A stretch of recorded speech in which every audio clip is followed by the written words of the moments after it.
पहली गलती। एक बहुत ही खुशहाल गांव स्वप्नपुर था। वहाँ सभी लोग मिलजुल कर रहते थे। किसी के घर में किसी चीज की कमी नहीं थी। सभी प्यार से रहते थे। किसी भी तरह का क्लेश न था। पास के गांव में एक चोर और उसका मित्र रहता था। चोर चोरियां करता था, परंतु उसका मित्र बहुत ईमानदार था।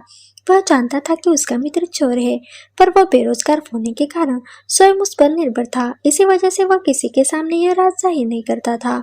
उसका जीवन आनंदपूर्वक बीत रहा था। वही चोर एक ईमानदार मित्र के साथ होने के कारण कभी संदेह का पात्र नहीं बना। इसी का लाभ मिलने से वह चोर अपने मित्र को कभी भी बोझ नहीं समझता था।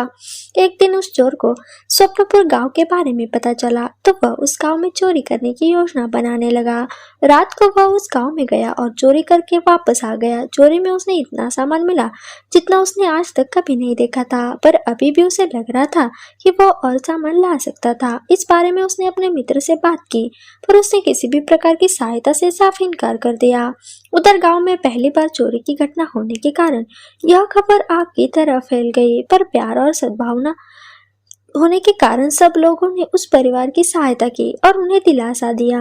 इस घटना का बाद सब चौकन्ने हो गए थे, क्योंकि उन्हें इस बात का पता था कि चोर किसी बाहर की व्यक्ति नहीं की थी। अगली रात फिर चोर चोरी करने की योजना बनाकर उस गांव में चला गया और खूब सामान चोरी करके लाया। लेकिन पिछली बार की तरह अब भी उसने ये मन में यही कसक रह गई कि वह और सामान ला सकता था, परंतु अपनी क्षमता के अनुसार ही ला सका। जैसे तैसे वो अपने घर पहुंचा। उसका मित्र देख के हैरान था कि 2 दिन से घर में बहुमूल्य सामान काफी मात्रा में आ रहा था। यह देख उसका मन भी बेईमान होने लगा, पर मन दबा कर उसने कुछ कहा नहीं। और स्वप्नपुर में दोबारा चोरी की घटना हो जाने से गांव वाले इस बात पर शर्मिंदगी महसूस कर रहे थे। वे अपने गांव की सुरक्षा भी नहीं कर सकते थे। तब उन्होंने गोपनीय ढंग से चोर को पकड़ने की योजना बनाई। अगले दिन चोर ने अपने मित्र पर साथ चलने का दबाव डाला और चोरी में मिलने वाली चीजों के बंटवारे की बात की, तो उसका ईमान भी डोल गया और उसने साथ जाने का प्रस्ताव सहर्ष ही स्वीकार कर लिया। जैसे ही संध्या हुई, दोनों घर से निकल पड़े। उस चोर ने अपने मित्रों को चोरी के गुण कुछ बताए ताकि वह कोई गलती न करे। जब दोनों स्वप्नपुर पहुंचे तो गांव वाले ने छिपकर उन पर नजर रखना शुरू कर दिया। थोड़ी दूर जाते ही चोर को इस बात का आभास हो गया कि उनका पीछा किया जा रहा है, पर उसके मित्र को इस बारे में नहीं पता था। वह तो बहुत ही डरा हुआ और घबराया हुआ था। एक घर के पास पहुंचकर चोर ने अपने मित्र को दीवार फांदने को कहा।